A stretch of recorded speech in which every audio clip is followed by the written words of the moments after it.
This is the perfect Hollywood movie. We've all seen it before. Small town kid with zero hype and zero stars attached to his name, lights it up in college, and then walks across the stage as the number one selection in the NFL draft.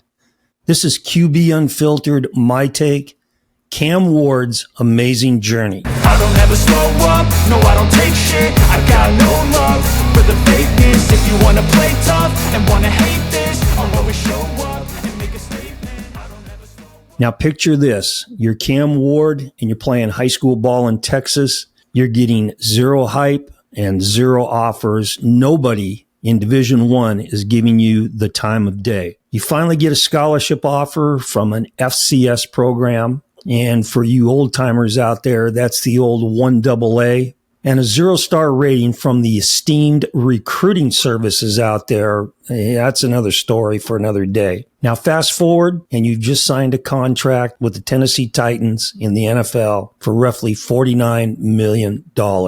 So how does a talent like Cam Ward go unrecruited? Well, I'm going to tell you right now. And I could do a 30-minute show just on this. It's really amazing and it's really frustrating. I lived through it as a coach. So what I'm about to tell you, this stuff happens on a regular basis. Okay. In recruiting, Division I, 1AA or FCS, Division II coaches that are evaluating quarterbacks out there, a ton of these guys, all they do is look at stats. That's it. They look at stats and they look at who has made the all-state team, right? And as it's been well documented, Cam Ward played in the wing T offense. We'll talk about that a little bit here in a second, but he didn't put up huge numbers. And in his senior year, he threw for, 900 yards and change and 7 touchdown passes. Now, in a lot of the Texas high schools, quarterbacks out there in these high-flying air raid offenses, 900 yards and 7 touchdown passes, that's 2 games worth of stats for a lot of quarterbacks, right? But getting back to Cam with his recruiting, you have a number of Division I coaches in the country that recruit quarterbacks based on stats, not film, not evaluating a quarterback on film and digging deeper into what he's all about. It starts with looking at his height and his weight and what numbers he put up his senior year in high school. Now, I've personally had this statement made to me by a handful of Division I coaches when I was at Santa Rosa Junior College in California, where I had a great player, but because he didn't run 4.2 or he wasn't, 285 pounds or whatever, he didn't fit the stereotype for a particular position. I had coaches tell me if I brought this kid's name to my head coach, I would get fired. And this has been documented that there was a Division I assistant coach that told Cam Ward's high school coach that he thought that Cam was going to be a star, but he couldn't sell his head coach on the fact that a guy that threw for 900 yards and 7 touchdowns was worth a scholarship offer. Here's the other thing that goes on in recruiting meetings at the Division I level, the FCS level, the Division II level. I personally heard this a number of times from the head coach I worked for when I first broke into college coaching. And that's this. Well, who else is recruiting this guy?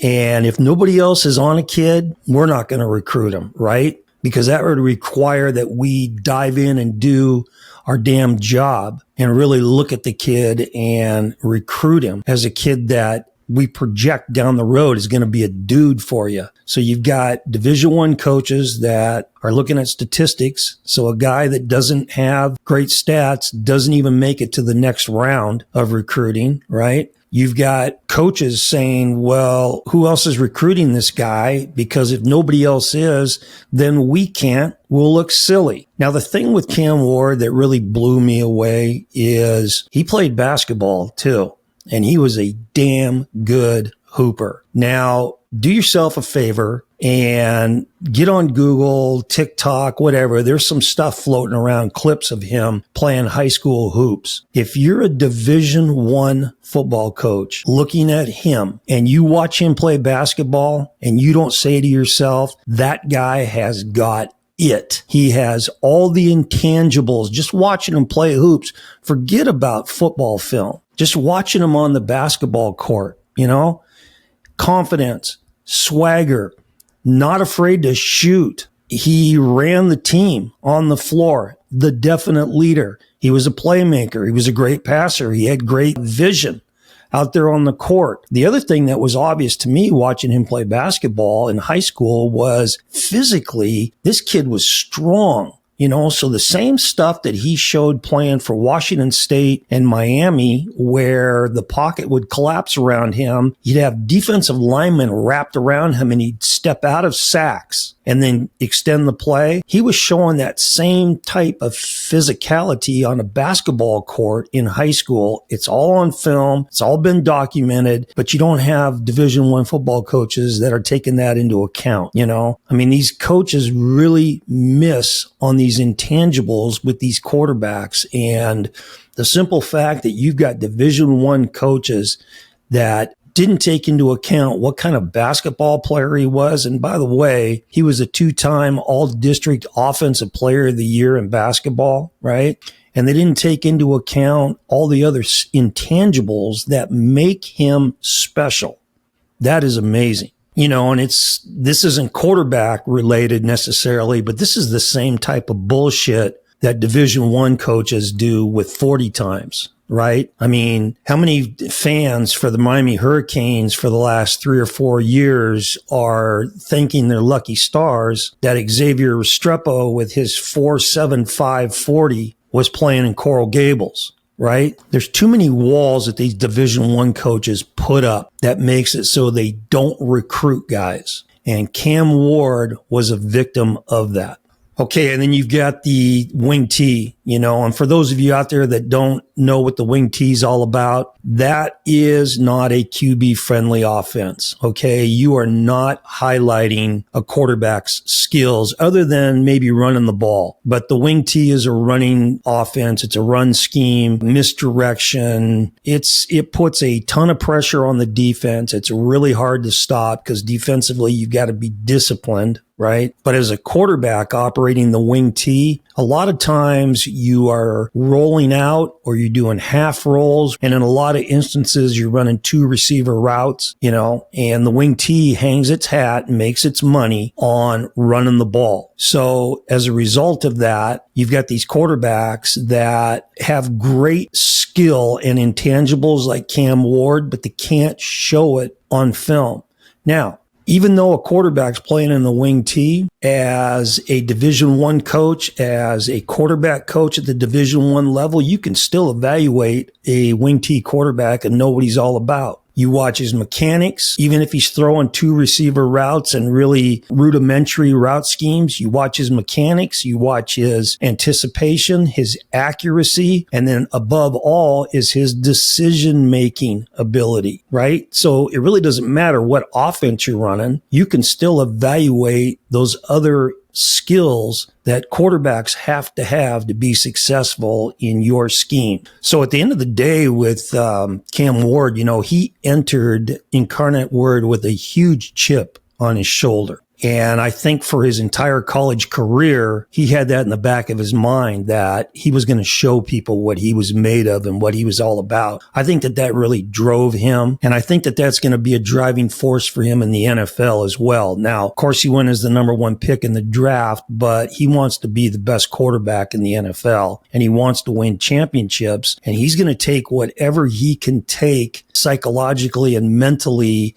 as motivation and use it. But he definitely used that chip on his shoulder of not being recruited as he went through his college career. In a lot of these videos that I do, I talk about similarities between my coaching experience and the quarterbacks I coached with the QBs that I talk about in these shows. And so I had a kid in 2006 who came in and gray shirted for me. And then the second second year, he was the backup quarterback. And the third year, he was our starter. He was the state player of the year for junior college football in the state of California. He signed a scholarship with Louisville and went to Louisville and took them to 2 consecutive bowl games, and then was a free agent for the Atlanta Falcons. His name was Adam Froman. And the reason I'm telling you about Adam was in high school in Santa Rosa, Sonoma County. He played for a high school team that ran the wing T. This kid was 6'4", 215 pounds. He played quarterback and DB. He ran the wing T, threw the ball about 4 times a game. He had 1 scholarship offer coming out of that high school, and that was to go play at an FCS school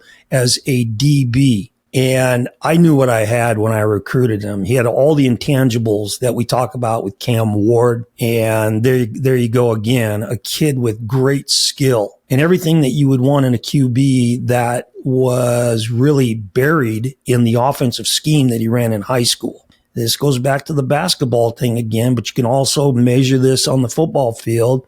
And I don't care if you're throwing the ball 50 times a game or 2 times a game. You look at competitiveness, you look at heart, and you look at leadership skills. And Cam Ward was up here on all 3 of those categories. And the Division I schools just missed the boat with lazy recruiting. Okay, so one coach that did his homework and one guy that deserves a ton of credit in Cam Ward's career is Eric Morris. Now, Eric Morris is currently the head coach at the University of North Texas. He was a starting slot receiver for Mike Leach and the high-flying Red Raiders, running the air raid in the Big 12 back in the day. And Morris was the head coach at Incarnate Word. He saw in Cam Ward, all the things that Cam Ward showed on the basketball court and running the wing T in high school, and was the only school that offered him. Now, once Morris got Ward on campus at Incarnate Word, he went to work teaching him how to execute the passing game, right? And, I'm going to show you clips of Cam playing here at Incarnate Word, and you're going to see all the same skills that he showed at Washington State and the University of Miami, and that he's going to show in the NFL for Tennessee. The quick release, the accuracy, the anticipation on throws, the athletic ability, the ability to extend plays and make things happen, the leadership, the swagger, and the confidence. Okay. But the other thing you're going to notice when you watch him, this is what a wing T quarterback looks like throwing the football with his mechanics until he gets coached up. So while he was at Incarnate Word, he was learning mechanically how to throw the ball. So he's really rough, in his mechanics. He's got a lousy base. He falls away from his throws, just not as polished as he was at Washington State and then obviously at the University of Miami this past season. So when Ward showed up at Incarnate Word, in year 1, that was the pandemic year. So it was a shortened season, but he put up really good numbers and good enough numbers to be named as the Jerry Rice Award winner, which goes to the best freshman FCS player in the country. And he won that award as a freshman. But year 2, his second year in the air raid and being coached by Eric Morris, man, he tore the roof off of it. In his second season, Ward threw for 4,648 yards and 47 touchdown passes. And he really learned how to operate that air raid system. Now, this is another thing that we got to talk about with Cam Ward is his intelligence level. He was a great student in high school. He's a bright young man. To go from running the wing T and that passing scheme, which is really, really simple, to going in and picking up everything that is involved in running the air raid. And, as a quarterback running the air raid, you've got to be able to dissect defenses before the ball snapped, fronts and coverages. You've got to make sure the protections are right, and then when the ball's snapped, you've got to execute your reads based on coverage and route concept and throw it to the right guys and get it there when it needs to be thrown. That shows you how smart this guy was to be able to come into Incarnate Word and pick it up that fast.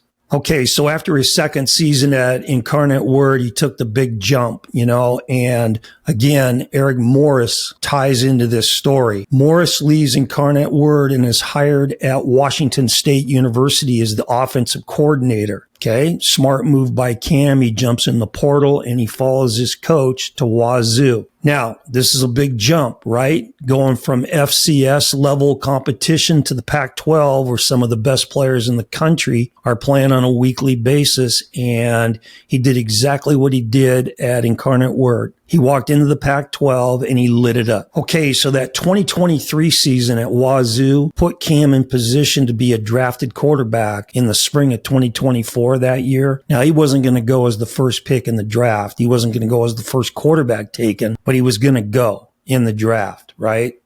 So here we go with the little chip on his shoulder and the dream of being the best. And he bet on himself and he took his name out of the draft and spent one last year playing college football to raise his draft stock. And he did it by jumping in the portal and getting out of a small market Wazoo and going to a larger market, higher profile program at the University of Miami. Okay. And that was a smart move by him. And the other thing is he left Eric Morris at Wazoo to go to Miami, but he didn't leave the air raid. Shannon Dawson, the offensive coordinator for the Canes, is running the air raid. Now, it's not Eric Morris air raid. And Eric Morris is more Mike Leach, Hal Mummy, pure air raid. But Shannon Dawson, it is air raid, right? With a lot of Mario Cristobal's run game thrown in there just for kicks. So he continues with the same type of system. He's got great players around him. I mean, Miami had some dudes this year.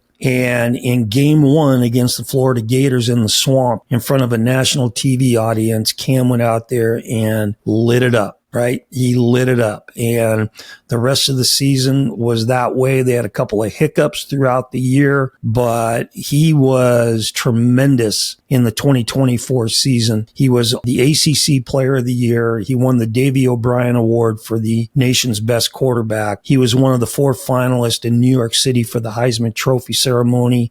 He finished 4th in that voting, which I don't know about that, but he finished 4th and then, obviously selected number 1 by the Tennessee Titans. Okay, so Cam Ward had gone from a 0-star recruit coming out of high school to one of the most decorated and productive quarterbacks in the country. And when this year's draft rolled around, there was no drama, no question about who was going to be the number 1 guy. The kid that had to beg for scholarships and recognition out of high school walked across the stage with the number 1 pick.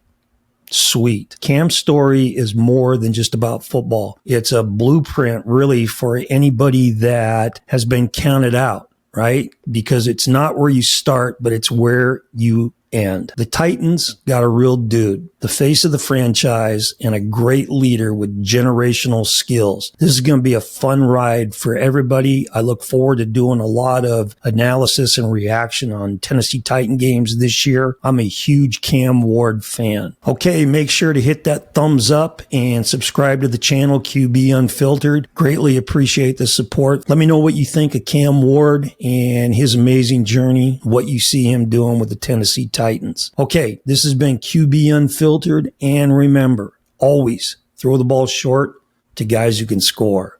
See ya. I don't ever slow up, no I don't take shit. I got no love for the fakeness. If you wanna play tough and wanna hate this, I'll always show up.